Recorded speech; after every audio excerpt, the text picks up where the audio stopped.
സാബുവിൻ്റെ കട്ടപ്പന ബാങ്കിലെ ആത്മഹത്യ എല്ലാവരെയും ഇരുത്തി ചിന്തിപ്പിക്കേണ്ട ഒന്നാണ്. പല ബാങ്കുകളും ഇന്ന് ആ പ്രതിസന്ധിയെ നേരിടുകയാണ്. സംസ്ഥാന സർക്കാർ ഗൗരവമായ യാതൊരു നടപടികളും സഹകരണ മേഖലയെ ബാധിച്ചിരിക്കുന്ന ഈ പ്രശ്നങ്ങൾ പരിഹരിക്കാൻ വേണ്ടി ചെയ്യുന്നില്ല. മാത്രമല്ല, കട്ടപ്പനയിൽ ബാങ്കിൽ പണം നിക്ഷേപിച്ച ആൾ പണം ചോദിച്ച് ചെല്ലുമ്പോൾ പണം കൊടുക്കുന്നില്ല എന്ന് മാത്രമല്ല, ഏരിയ സെക്രട്ടറി ഉൾപ്പെടെയുള്ള ആളുകൾ ഫോണിൽ വിളിച്ച് ഭീഷണിപ്പെടുത്തുകയാണ്.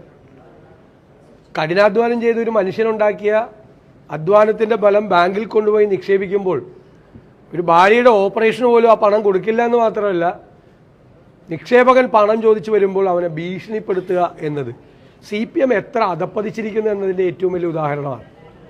മാത്രമല്ല, ഇപ്പോഴും ഈ സഹകരണ മേഖലയിൽ ഐക്യം വേണമെന്ന് പ്രതിപക്ഷത്തോട് ആവശ്യപ്പെടുകയും അതേ സമയത്ത് കേരളത്തിൻ്റെ വിവിധ ജില്ലകളിൽ പോലീസിനെ ഉപയോഗിച്ച് ഗുണ്ടകളെ ഉപയോഗിച്ച് ഈ സഹകരണ സ്ഥാപനങ്ങൾ പിടിച്ചെടുക്കുകയാണ്.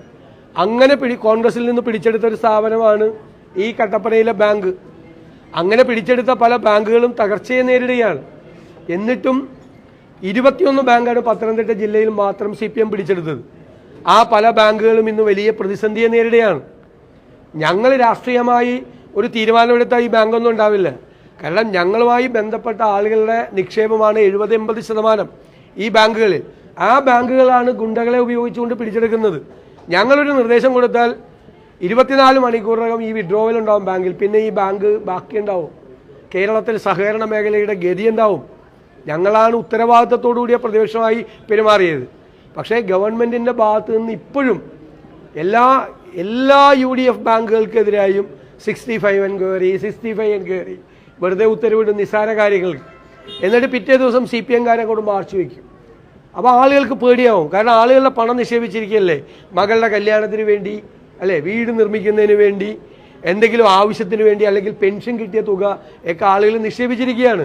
CPM തന്നെയാണ് സംസ്ഥാനത്ത് ഈ ബാങ്കുകളെ തകർക്കുന്നതിന് വേണ്ടി നേതൃത്വം കൊടുക്കുന്നത്. ഞാൻ മുഖ്യമന്ത്രി ശ്രീ പിണറായി വിജയനോടും സഹകരണ വകുപ്പ് മന്ത്രി ശ്രീ VN വാസവനോടും CPM-നോട് അഭ്യർത്ഥിക്കുന്നു, നിങ്ങൾ ഈ നടപടിയുമായി മുന്നോട്ട് പോയാൽ കേരളത്തിലെ സഹകരണ രംഗം തകരും. അതിൻ്റെ ഉത്തരവാദിത്വം നിങ്ങൾക്ക് മാത്രമായിരിക്കും എന്ന് ഞങ്ങൾ മുന്നറിയിപ്പ് നൽകുക. കട്ടപ്പനയിലെ ഒരു ഒറ്റപ്പെട്ട സംഭവമല്ല, അത് ആവർത്തിക്കപ്പെടുകയാണ്. സംസ്ഥാനത്തുടനീളം അപകടകരമായ നിലയിലേക്ക് കേരളത്തിലെ സഹകരണ രംഗം മാറുകയാണ്.